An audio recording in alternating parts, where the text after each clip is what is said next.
గ్రంథము 17వ అధ్యాయము 9వ వచనాన్ని చదువుదాం. ఇర్మియా గ్రంథం 17వ అధ్యాయము 9వ వచనాన్ని చదువుదాం. హృదయము అన్నిటికంటే మోసకరమైనది, అది ఘోరమైన వ్యాధి గలది, దానిని గ్రహింపగలవాడు ఎవడు. హృదయం అన్నిటికంటే మోసకరమైందంట, అది ఘోరమైన వ్యాధి కలదట. దేవునికి స్తోత్రం కలుగును గాక. నీ హృదయం ఓపెన్ అవ్వకపోతే, తెరవబడకపోతే, నీవు ఓపెన్గా ఉండకపోతే చాలా విషయాల్లో నీ హృదయం నేను ఏం చేస్తుందట, మోసం చేస్తుందట. అంటే తప్పు చేస్తావు అనుకో, ఒప్పుకోవడం, ఓపెన్ అవ్వడం, తెరవబడిన హృదయం కలిగి ఉండటం, దాన్ని దాచిపెట్టడం, దాన్ని కప్పిపెట్టేయడం, అది ఒకానొక దినాన నీ హృదయంలోనే అది ఒక కుళ్ళిపోయిన గలదానిగా భయంకరమైన వ్యాధితో ఆ హృదయము మార్చబడడం అనేది జరుగుతుంది.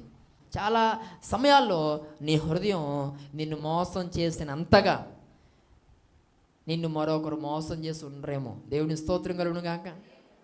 ఊరుకోండి, నా హృదయం నన్ను ఎలా మోసం చేస్తుంది అనుకుంటున్నారు చాలామంది కదా.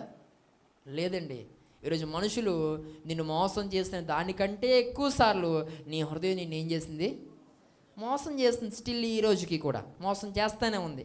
ఏంటండి అని అంటే, నేను అంటాను, ఎప్పుడు కూడా చెప్తాను, నువ్వు చేసే ప్రతీది కూడా సరి అయినదే అని నిన్ను సమర్థిస్తూ నిన్నేమనకుండా ఉంటుందట. ఏంటి అది మోసం కదా. దేవుని స్తోత్రం కలుగును గాక. తప్పైతే హృదయం ఏం చెప్పాలా, కానీ కాదు అని చెప్తుందంటే మరి నీ హృదయం నిన్ను ఏం చేస్తున్నట్టు, మోసం చేస్తున్నట్టే కదా.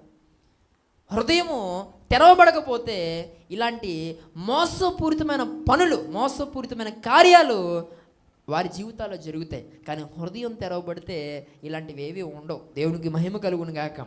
ఈ ప్రత్యేకమైన సమయంలో ఈయన మాట్లాడుతున్న ప్రియ సహోదరి సహోదరుడా, కాబట్టి మన హృదయం తెరవబడాలి. హృదయం తెరవబడితే కనుక మన జీవితాలు ఎలాంటి కార్యాలు జరుగుతాయి చూద్దాం. అపోస్తుల కార్యాలు 16వ అధ్యాయము 14వ వచనంలో ఈ ఒక్క మాటను చదువుకుని ముందుకు వెళ్దాం. అపోస్తుల కార్యాలు 16వ అధ్యాయము 14వ వచనం. అప్పుడు లూదియాను దైవ భక్తి గల స్త్రీ నిలిచి ఉండెను.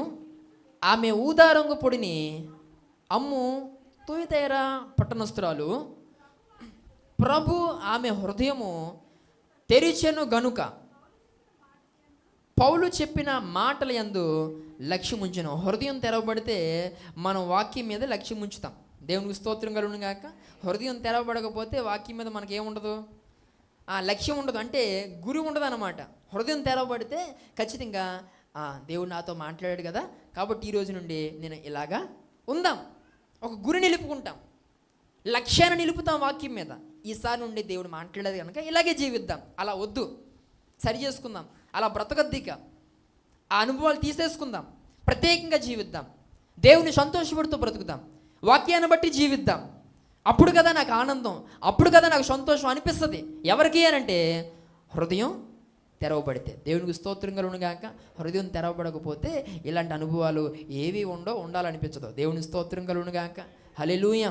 ఈ ప్రత్యేకమైన సమయంలో ఈయన మాట్లాడుతున్న ప్రియ సహోదరి సహోదరుడా, కాబట్టి మన హృదయం ఈ 2025 సంవత్సరంలో దేవుని కొరకు ఏం చేయబడాలి, తెరవబడాలి. దేవుని యొక్క వాక్యం మీద లక్ష్యం ఉంచే హృదయముగా, దేవుని యొక్క మాటను నమ్మేటువంటి హృదయంగా, దేవుని యొక్క వాక్యం మీద నిరీక్షణ కలిగిన హృదయముగా, ఆత్మయందు శక్తి కలిగిన హృదయముగా, ప్రార్థన విషయంలో బలము కలిగిన హృదయముగా నీ హృదయము మార్చబడాలని నేను కోరుతున్నాను.